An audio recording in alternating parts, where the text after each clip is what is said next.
Hey singers! I've received some requests to talk about the onset of sound. That is, how we initiate or start our singing tones. Because I've been teaching on this topic at length in SingWise Academy, I thought what I would do is share with you some portions from a couple recent lessons from SingWise Academy. It'll give you a little glimpse into what we do over there. There's a lot more support that happens over there as well beyond the teaching videos that I supply. So please let me know if you have any comments or questions about the content or SingWise Academy itself. You can leave your questions or comments in the comment section below, and you can contact me via email at Karyn@singwise.com. That's Karyn @singwise.com. And as always, I'm here to help you and support you in any way that I can. Just a reminder, I do teach private singing lessons both in my home studio and online, and I'm always there to help and support singers along their singing journey. So let me know how I can help you.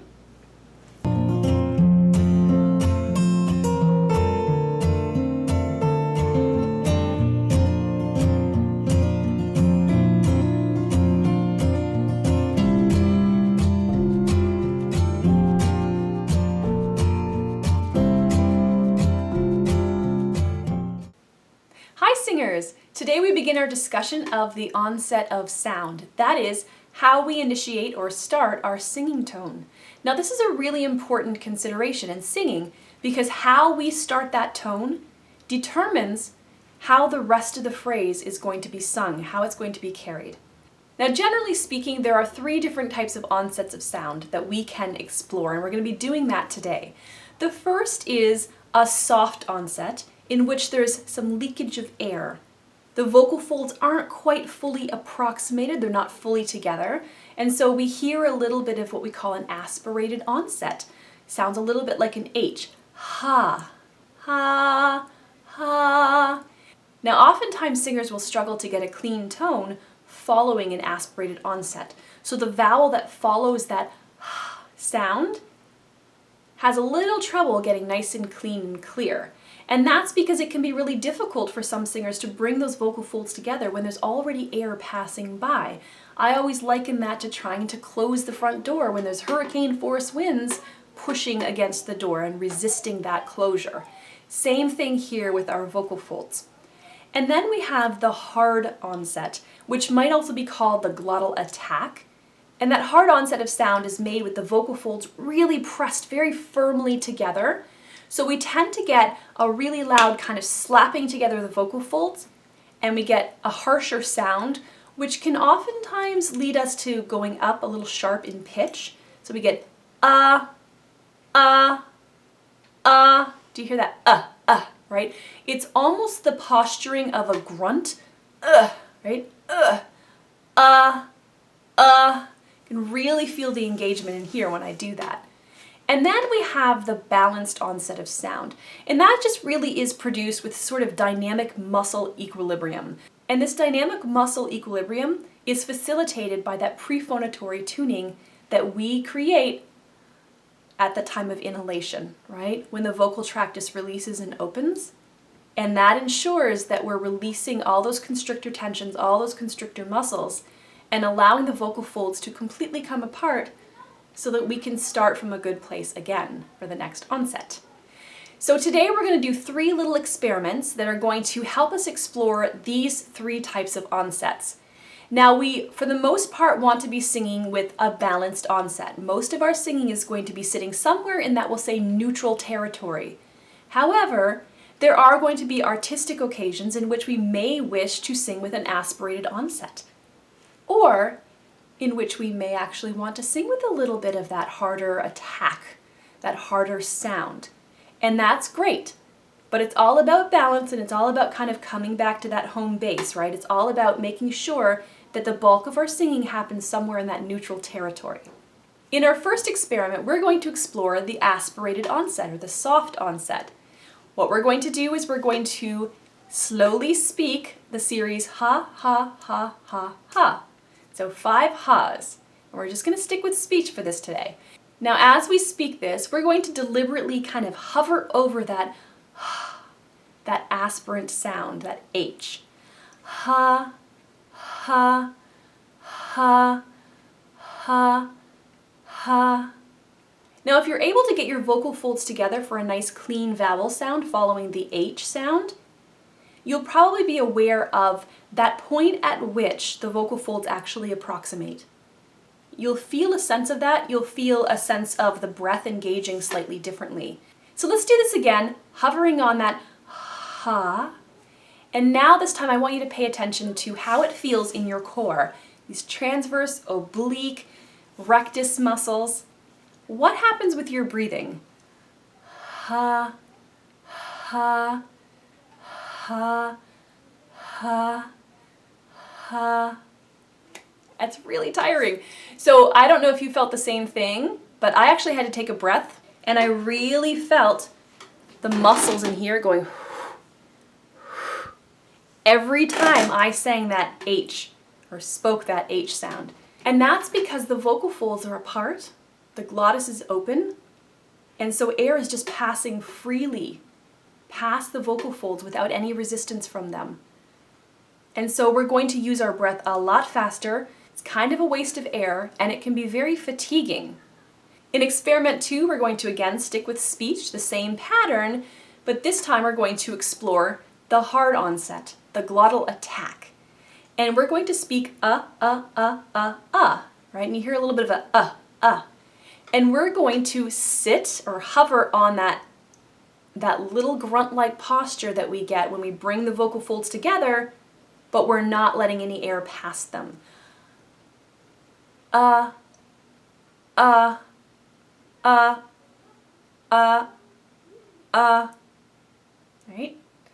Now, so I don't know if you can feel what's going on here. You feel that sense of the air being stopped, right? It's being stopped because the vocal folds are just kind of pressing together a little bit. Right? Now, how do you feel down here, again, in the core? Do the experiment one more time.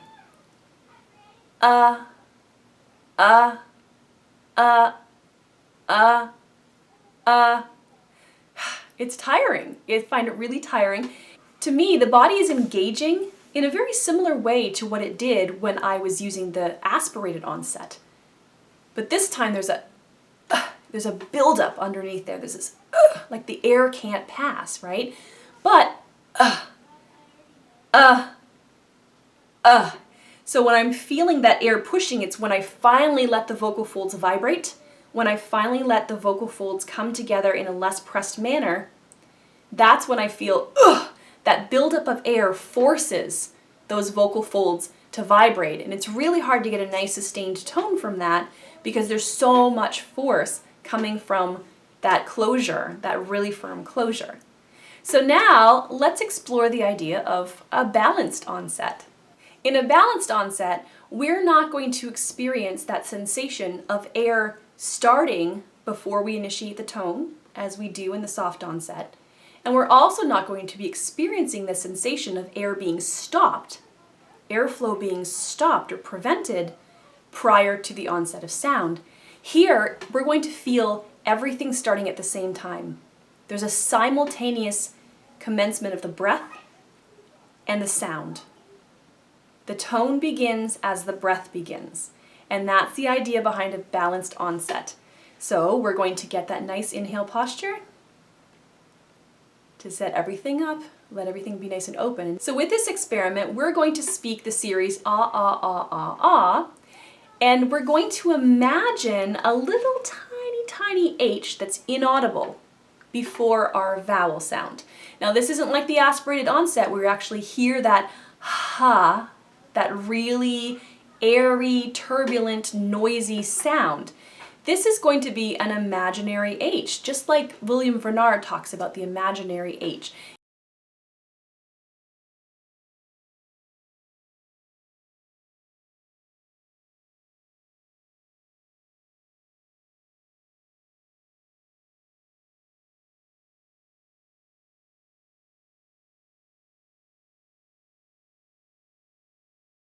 It's the feeling that the vocal folds are coming together very, very gently, but they are coming together fully and precisely, and they're coming together at the right time. Airflow and vocal fold vibration are happening simultaneously. There's no air preceding the onset of sound. ha. And we're not getting this delay in the onset of sound. Vocal folds coming together, followed by the onset of sound. It happens simultaneously. It occurs exactly at the same moment. And it's going to happen with this dynamic muscle equilibrium. That means that we are going to start with a nice inhale so that everything is released inside the vocal tract. And then we're going to imagine that feeling of inspiration. We're going to imagine that little baby H in front of our ah. Ah, ah, ah, ah, ah. Right? Give that a try. It's a little bit hard because most of us want to go ah, ah, ah, ah, ah.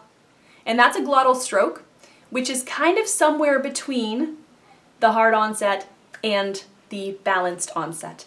And that is a perfectly viable way of initiating our tones, and I use it a lot in my singing.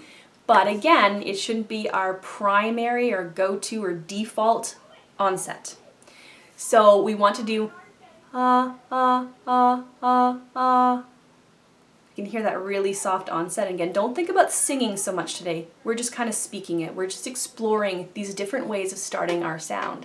And you can try this at different pitches as well and see how it feels. Pay really close attention to how it feels here, the energy that you feel like you have to use here, the energy that you feel like you're losing. But also, pay really close attention to how you feel in your core abdominal muscles and in your back, your ribs. What's happening with your breath management system? I think it's really important for singers to have this awareness of the relationship between the breath and the glottal resistance efforts and how that affects their tone and the onset of sound, how they're able to sustain the tone, how it affects their vocal health, and so forth.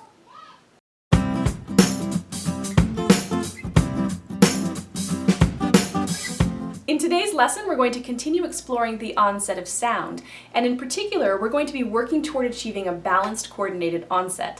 That is an onset in which there is a balance between the efforts and the pressures here and the efforts right here, the efforts that help to bring the vocal folds together, resisting that air pressure. And we're going to work toward achieving this balanced onset by performing several experiments. In today's exercises, we're going to be singing both staccato and legato patterns. In staccato, all of the notes are sung very briefly and they're detached from one another. Ma, me, mi, mo, mu. Whereas in legato singing, we're connecting the notes very, very smoothly and fluidly. Ma, me, mi, mo, mu. It's really important to understand the difference because we're going to be using both of them today. And one thing that's really important to note is that in staccato singing, we will see and possibly feel a slight bouncing of the abdominal wall, in particular, a slight bouncing of the epigastrium, which is the area of the abdominal wall that sits right between the bottom of the sternum, the breastbone, and the navel, the belly button. Now this bouncing sensation should be very, very subtle. If it's not, it's very likely that we are pushing a little bit too much with the abdominal musculature, squeezing a little bit too much, which in turn is going to force more air up, more air pressure, which is going to be met with more resistance at the glottal level. When we meet with more resistance, we're going to get a harsher tone. We're going to get that We're going to get more of a pressed or hard onset. In our first exercise today, we're simply going to sing the staccato pattern, he, he. And the second time through, we're going to remove that aspirant onset, that H, and we're going to instead insert an imaginary H that I talked about in the last lesson. So it's that feeling of the H still being there, that feeling of that nice cushy onset, followed by a vowel that's very precisely defined, that is very clean, with the vocal folds completely together. So we're going to do this on several pitches, just kind of sing some random pitches there. He. Hear how I'm not doing a glottal stroke, right? I'm not singing E, right? E. Hear how it has the feeling of the H without the audible H being in there. That's what we're striving for here. He.